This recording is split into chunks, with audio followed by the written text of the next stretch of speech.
¿Realmente crees? Es una pregunta. Es un individuo que ya parece exagerante. Por lo menos exige una respuesta. Nico también dijo de que se trata el libro. Son 12 doctrinas fundamentales que recoge un autor y habla de Dios santo, de un Dios soberano, de un Dios creador, de un Dios fiel, de un Dios que quita el pecado del mundo, de un Dios que nos atrae hacia la cruz, con ese amor inmenso, inexplicable, que todos podemos experimentar. Porque presenta el tema de una forma muy linda y dice: la santificación es el camino que tenemos que transitar para que se reconstruya la imagen de Cristo en nosotros, para que se vea Cristo a través de nuestra razón. Y para no confundirnos, porque a mí, yo no sé cómo han hecho los otros expositores, a mí me resulta muy difícil que te digan hablar de la santificación. Toda la Biblia es condensar en una palabra muchísimas enseñanzas. Entonces, lo que nos toca hoy, tenemos que entender con claridad qué parte de la santificación o del proceso vamos a intentar ver hoy.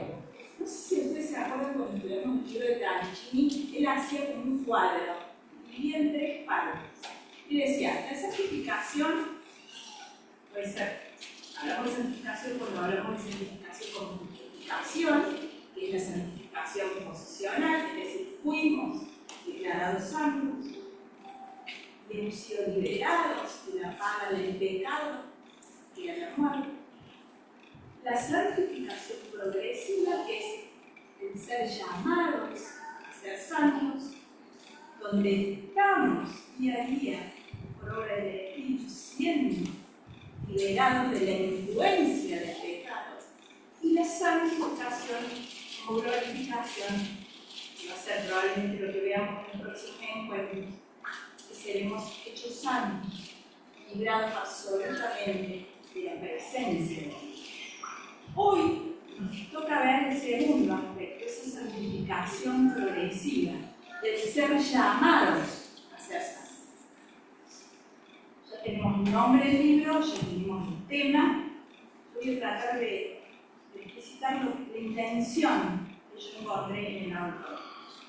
Dice: es fundamental consagrar, porque dice, la humanidad, la historia se divide antes y después de Cristo. Entonces es fundamental para todos pensar acerca de lo que significa vivir la creencia que Dios realmente existe, que esta persona que dice ser su palabra. Entonces dice, una forma de lograr esto es comprender las doctrinas fundamentales, porque cada una de estas doctrinas nos dice algo de Dios, de su carácter, de su plan. Y el libro hace una afirmación al principio incómoda. Y dice, una de las razones por las cuales los escépticos no toman el cristianismo con seriedad es la desconexión que observan entre las creencias y el comportamiento de nosotros. Eso dice el principio. Y vuelve a la pregunta inicial y dice, ¿en realidad creemos las doctrinas que profesamos? Y si es así, ¿por qué nuestras vidas parecen tan a menudo inalteradas o idénticas a las de los que no creen? Esas son las preguntas. Y después, antes que le prologa, le dice, bueno, este libro, pasemos de ahí, este libro es un recurso extraordinario, dice, para ayudarnos a comprender que por la infinita gracia de Dios podemos reparar esas brechas que existen entre lo que profesamos creer y la manera en que vivimos nuestra vida. En las primeras páginas también del libro, creo que cuando habla el primer tema, describe una metáfora que me conmovió, que está aplicada a todas las doctrinas, también a esta. Y es un texto que acaricia el alma y se encuentra en Isaías. Yo los voy a leer con lentitud. Isaías 55, 10 al 13. Utilizo Nueva Traducción Viviente en todo lo que leo. Dice así: la lluvia y la nieve descienden de los cielos y quedan en el suelo para regar la tierra. Hacen crecer el grano y producen semillas para el agricultor y pan para el hambriento. Lo mismo sucede con mi palabra. La envío y siempre produce fruto. Logrará todo lo que yo quiero y prosperará en todos los lugares donde yo la envíe. Ustedes vivirán con gozo y paz. Los montes y las colinas se pondrán a cantar y los árboles de los campos aplaudirán. Donde antes había espinos, crecerán cipreses. Donde crecía la ortiga, brotarán mirtos. Estas cosas le darán gran honra al Señor. Serán una señal perpetua de su poder y de su amor. Donde antes había espinos, crecerán cipreses. Donde crecía la ortiga, brotarán mirtos. Isaías describe la palabra como una lluvia que riega y que produce este fenómeno. De espino a ciprés, de zarza a rayán. Dice el autor, Tripp, a nadie se le ocurriría pensar que un espino bien regado puede convertirse en un ciprés, porque esto es biológicamente imposible. El profeta está diciendo eso, que una planta que recibe el riego se convierte en algo absolutamente diferente. Esto sucede cuando la palabra de Dios riega nuestro corazón. Nos transforma radicalmente.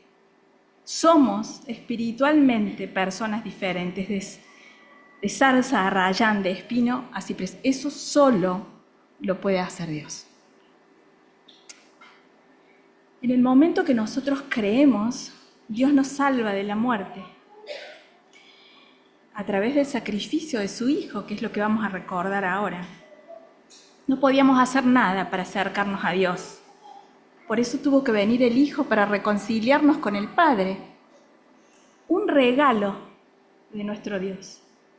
Pero el Hijo vuelve al Padre y nosotros nos quedamos acá aferrados a esa fe y con la decisión de seguir a Cristo, de mirar como Cristo, de sentir como Cristo. Ese es el proceso de santificación. He pensado esta exposición en base a esa metáfora. Y como el tema resulta inmensamente abrumador, yo lo que voy a hacer es una lectura de pasajes de la Biblia, siguiendo la enseñanza de mi madre. Cuando no sepas cómo, Dios habla. Es su palabra la que habla. Entonces, lo primero que podemos decir es que la santificación es obra de Dios. Dios vino a vivir dentro nuestro a través de su Espíritu para restaurar nuestro interior.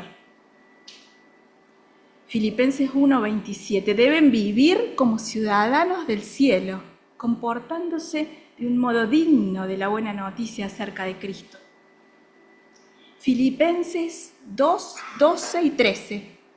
Brillen intensamente por Cristo, esfuércense por demostrar los resultados de su salvación, obedeciendo a Dios con profunda reverencia y temor, pues Dios trabaja en ustedes y les da el deseo y el poder para que hagan lo que a Él le agrada. Se trata de un proceso personal que Dios hace en nosotros y que requiere paciencia. Dios trabaja para guiarnos y para que podamos hacer todo lo que a Él le agrada. Y me parece que es fundamental reconocer las implicancias de que esto sea una obra de Dios, porque la paciencia la tenemos que tener hacia nosotros mismos y hacia los otros. La revelación es progresiva. Yo no puedo creer, y lo digo casi con pudor, que en febrero de 2026 tomé conciencia del texto de Isaías 55. Isaías 55 y 56 son textos emblemáticos. Los hemos leído infinidad de veces.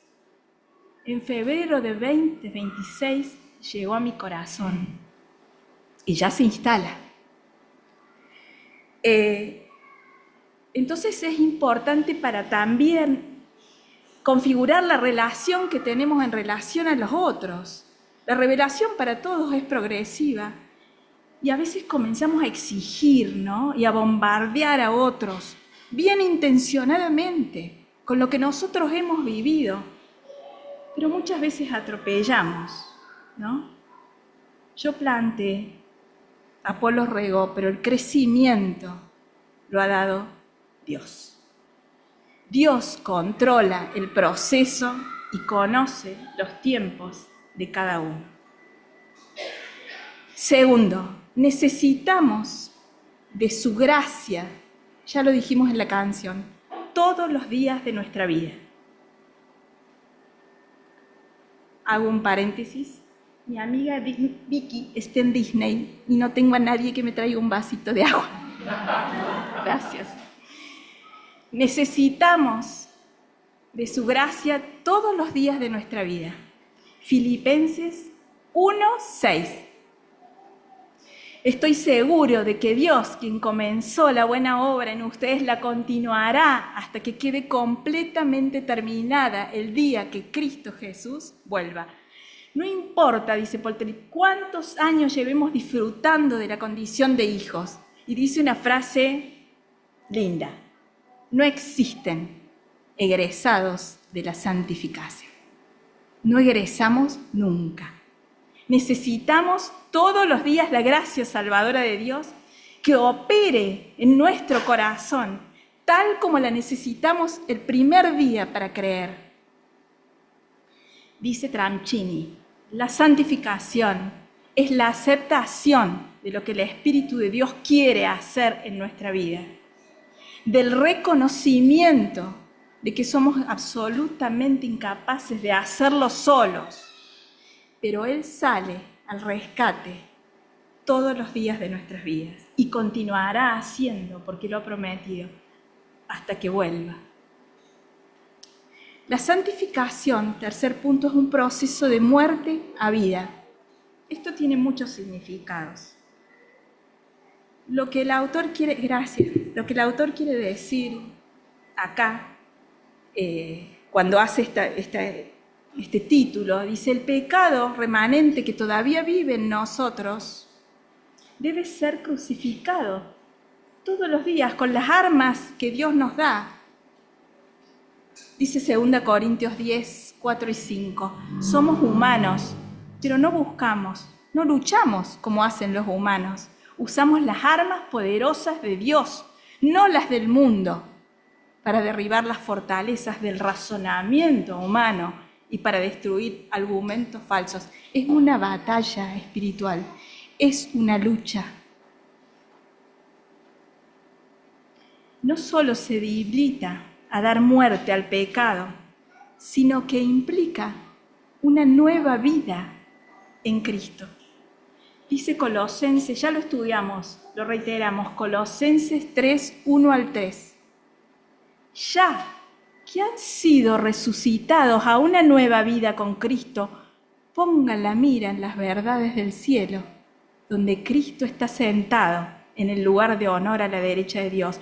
Piensen en las cosas del cielo, no en las de la tierra, pues ustedes han muerto a esta vida y su verdadera vida está escondida con Cristo en Dios. Cuando Cristo, quien es la vida de ustedes, sea revelado a todo el mundo, ustedes participarán de toda su gloria. La santificación implica el desafío de vivir como resucitado. Cuando llegué de vacaciones estaba uno de los adolescentes de mi casa haciendo un devocional y yo feliz subo a mi habitación y me gritan: ¡No entiendo! Bajo. ¿Qué es lo que no entendés? Filipenses 4:8. Concéntrense en todo lo verdadero, todo lo honorable, todo lo justo, todo lo puro, todo lo bello, todo lo admirable. Piensen en esas cosas excelentes y dignas de alabanza. ¿Qué es lo que no entendés? No, bueno, entiendo, pero no puedo. O puedo. Me escala el conflicto. Y me dice, o puedo, pero no quiero. ¿Y qué es lo que no querés? No quiero soltar el control de mi vida. Bienvenida, bienvenido ese adolescente a la lucha del pueblo de Cristo. A todos nos pasa exactamente lo mismo. Y les diría que a diario luchamos con nosotros mismos, con nuestros deseos, con nuestras intenciones, con nuestras ambiciones. Y esto va a ser así hasta el día que el Señor regrese a buscarnos. Y me dice, ay no, me agoté. De solo pensarlo me agoté. Ponemos en paréntesis esto, luego lo retomamos.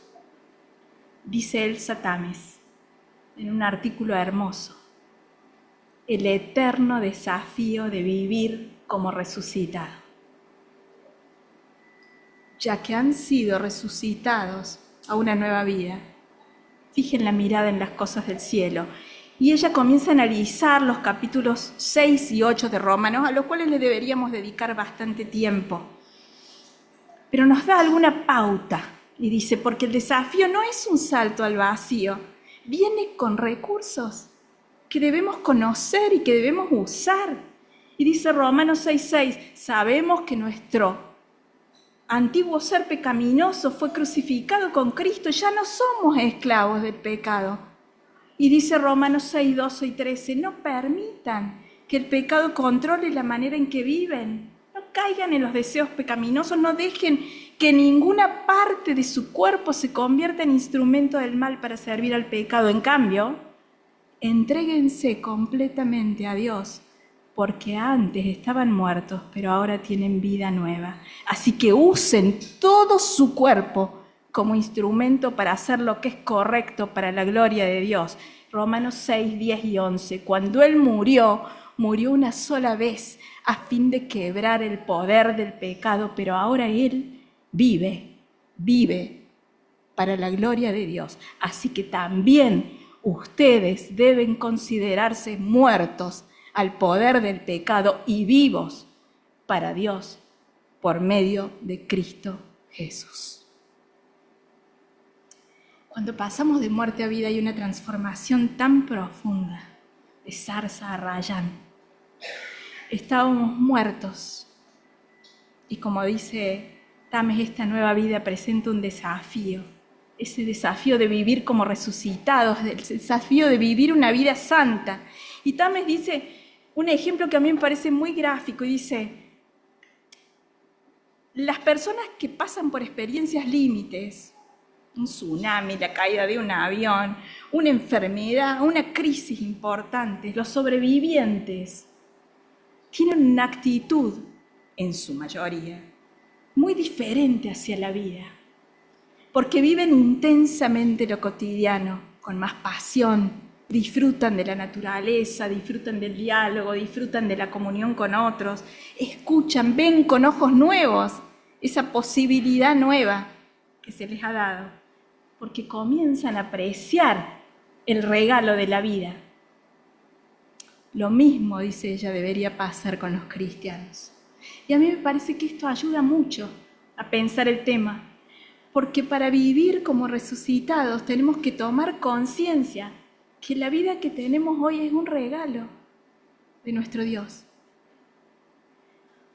Dios envió a su Hijo y con su sangre, con su muerte, nos regaló la vida. Claro, dice Elsa Tamés, que vive en una realidad latinoamericana muy difícil, ¿no? Hoy está difícil en todas las realidades, ¿no? Escuchamos lo de Oriente. Vivir como resucitados en una nueva vida es muy desafiante en la realidad actual. Dice literalmente, vivir como resucitados en medio de la guerra, de la violencia, de la injusticia, de la pobreza, de la opresión, no es fácil. Entonces la vida se empieza a sentir como una carga que nos aplasta y no como un regalo. Empezamos a resistirnos a la idea de entregarlo todo y empezamos a decir, a mí me parece que este camino me va a aliviar más, este camino es más fácil, y nos desorientamos. Entonces ella nos recuerda que la vida del resucitado es una nueva vida, con un nuevo sentido, con nuevas expectativas, con nuevos ojos, con nuevos oídos. Es la vida de Jesús. Y ella dice, la vida trae consigo recursos, no estamos a la deriva. Y nos recuerda Romanos 6:6 y dice, permitan que el Espíritu de Dios que les fue dado en el momento de creer, dice Romanos 6:6, permitan que el Espíritu les controle la mente y les dé paz. La vida del resucitado tiene incluido el Espíritu de Dios, que es Cristo mismo, viviendo y formándose en nosotros. La vida del resucitado viene con el poder. Eso dice la palabra, con el poder de Cristo. Sentimos su poder, entonces somos capaces de enfrentar la hostilidad de una manera diferente. La vida del resucitado implica que nunca estamos solos. Dios no nos deja solos nunca. Y ella lo dice magníficamente. Dice, sentir la trascendencia en el corazón hace ver la realidad sin desesperación. Sentir la trascendencia en el corazón hace ver la realidad sin desesperación. La vida del resucitado implica resistir dificultades. Es más, alegrarse en medio de ellas. Romanos 5:5 lo leímos hoy. También nos alegramos al enfrentar pruebas y dificultades porque sabemos que nos ayudan a desarrollar la resistencia y la resistencia desarrolla la firmeza de carácter y el carácter fortalece nuestra esperanza y esa esperanza no acabará en desilusión porque sabemos con cuánta ternura nos ama Dios porque nos ha dado el Espíritu Santo para llenar nuestro corazón con su amor. Los que vivimos como resucitados tenemos esperanza. Los que viven como resucitados se sienten amparados en el amor de Dios y esa certeza nos contienen. Romanos 8. Estoy convencido de que nada podrá jamás separarnos del amor de Dios, ni la muerte, ni la vida, ni los ángeles, ni los demonios, ni nuestros temores de hoy, ni las preocupaciones de mañana, ni siquiera los poderes del infierno pueden separarnos del amor de Dios. Ningún poder en las alturas, ni en las profundidades. De hecho, nada en toda la creación jamás podrá separarnos del amor de Dios que está revelado en Cristo Jesús, Señor nuestro.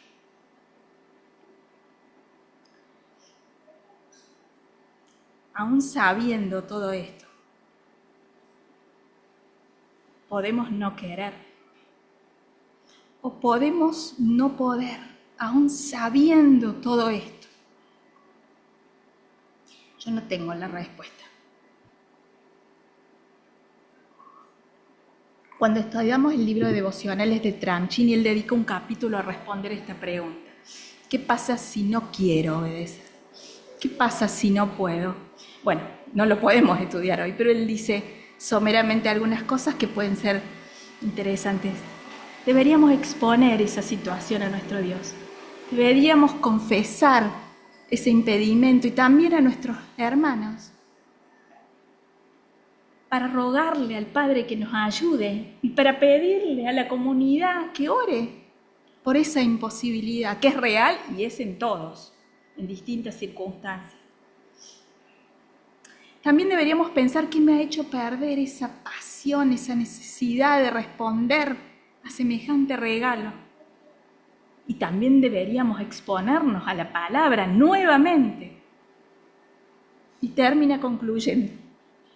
Y dice, aunque no quiera, debo hacer la voluntad del Padre.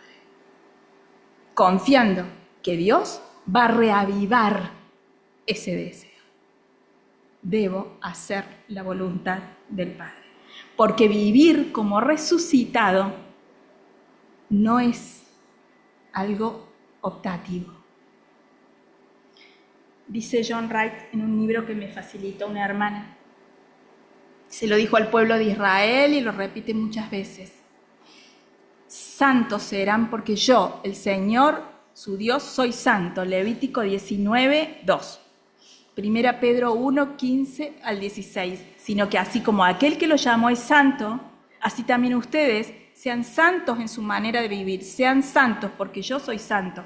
Primera Tesalonicenses 4, 3. La voluntad de Dios es vuestra santificación. El vivir como resucitado es entregarse a una vida recta, siendo instrumentos de Dios para hacer lo correcto. Romanos 6, 13 al 19. No dejen que ninguna parte de su cuerpo se convierta en instrumento del mal. En cambio, entréguense completamente a Dios, porque antes estaban muertos, pero ahora tienen una vida nueva. Así que usen todo su cuerpo como instrumento para hacer lo correcto para la gloria de Dios. Usa Pablo la ilustración de la esclavitud y dice, uso esta ilustración para ayudarlos a entender.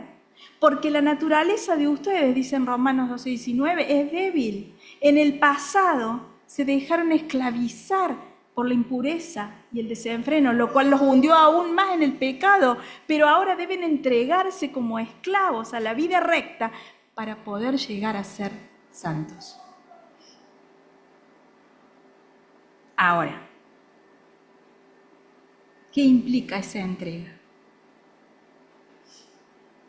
Y acá vienen distintas posiciones. Yo no es que tenga una posición tomada, simplemente digo lo que entiendo que significa esa entrega.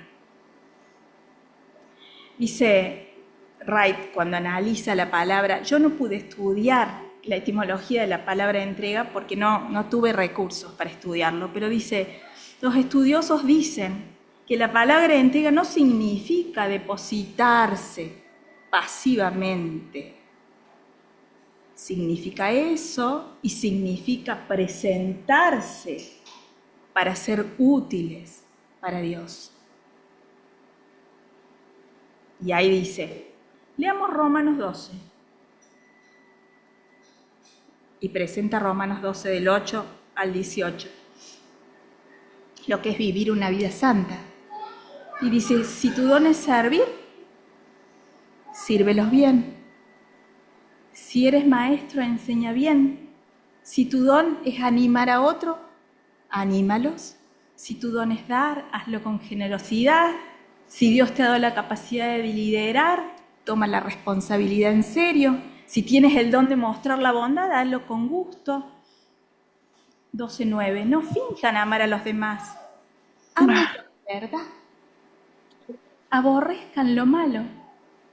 Aférrense a lo bueno. Ámense unos a otros con un afecto genuino y deleítense al honrarse mutuamente. No sean perezosos, más bien trabajen con esmero y sirvan al Señor con entusiasmo. Alégrense por la esperanza segura que tenemos. Tengan paciencia frente a las dificultades y sigan orando. Estén listos para ayudar a los hijos de Dios cuando pasen por necesidad. Estén siempre dispuestos para brindar hospitalidad. Bendigan a quienes los persiguen. No los maldigan, si lo pídanle a Dios en oración que los bendiga. Alégrense con los que están alegres y lloren con los que lloran. Vivan en armonía unos con otros. No sean tan orgullosos como para no disfrutar la compañía de la gente común. Y no piensen que lo saben todo. Nunca devuelvan a nadie mal por mal. Compórtense de tal manera que todo el mundo vea que ustedes son personas honradas. Hagan todo lo posible por vivir en paz. Queridos amigos, nunca tomen venganza.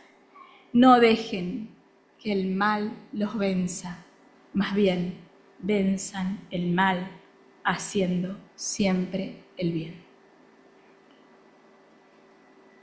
Claro, sin el Espíritu de Dios, todos nuestros esfuerzos son inútiles.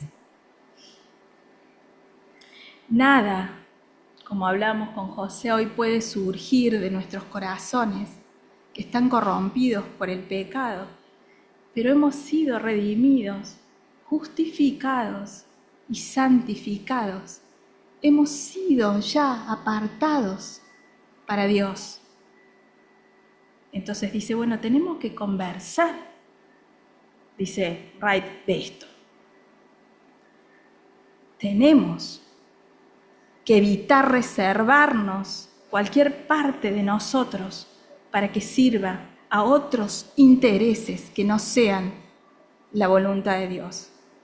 Pero una vez que esto es así, debemos tomar toda la armadura de Dios y con la fuerza milagrosa que Él nos da, que su Espíritu nos da, debemos declararle la guerra a todo lo que sea malo, dentro y fuera nuestro.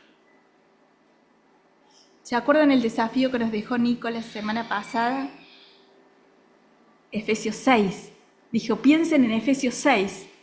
Por tanto, dice el apóstol, pónganse todas las piezas de la armadura de Dios para resistir al enemigo. Así después de la batalla todavía seguirán en pie, firmes. Defiéndanse.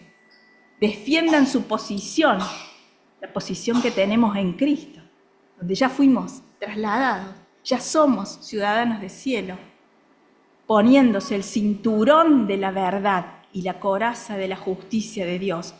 Pónganse como calzado la paz que proviene de la buena noticia a fin de estar completamente preparados. Levanten el escudo de la fe para defenderse de las flechas.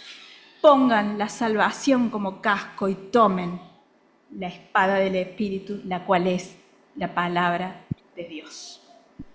La doctrina de la santificación implica una lucha, que el Espíritu nos guía, nos da fuerza, pero nosotros tenemos que actuar y recordar esto en cada una de las instancias de nuestra vida, en cada lugar en donde estemos. Y yo digo, esto es posible, pero no es posible solo porque el Señor lo dice, porque Él lo promete, porque Él nos instruye, porque tenemos a Cristo viviendo en nosotros, formándose en nosotros. ¿Saben por qué les puedo afirmar que es posible? Porque yo conozco personas que se parecen a Cristo. He tenido la oportunidad hace unas semanas de compartir un almuerzo con ciudadanos del cielo en esta tierra. Estuve hace 2 o 3 semanas en un almuerzo familiar con una tía de Ricardo, que no es tía, porque él cree que toda la gente del mundo son sus tíos, pero no es tía biológica, es tía del corazón. Y estuvimos conversando con ella y se pasaban las horas, eran las 6 de la tarde, Y yo seguía conversando con ella y me contaba las experiencias cotidianas que ella había tenido con Dios. Y del relato de 4 horas surgía que todas las decisiones de su vida habían sido consensuadas con Dios. Y te cuenta cosas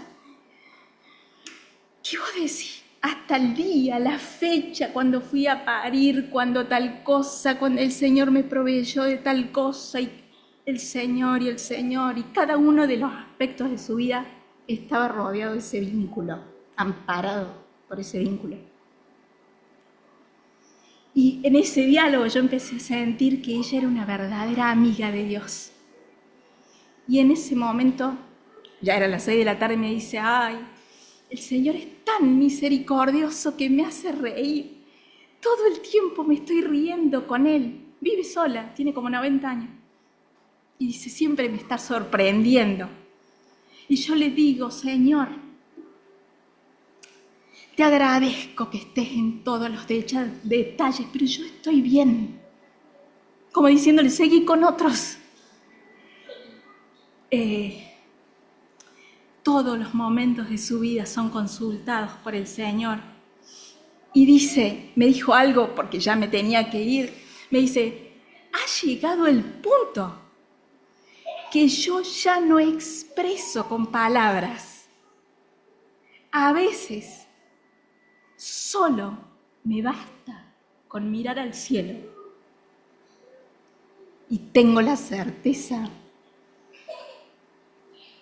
del que el Señor ya me vio, ya me escuchó y ya salió a mi encuentro. Dice Pérez Millos, la santificación, la experiencia de la santidad en la vida cotidiana no se logra por convicción, sino por comunión con el que es desde siempre santo. La santificación es obra de Dios. Para ser llamados y para lograr eso necesitamos de su gracia todos los días, de su gracia que nos ayude a crucificar el pecado que vive dentro nuestro y poder vivir una vida diferente.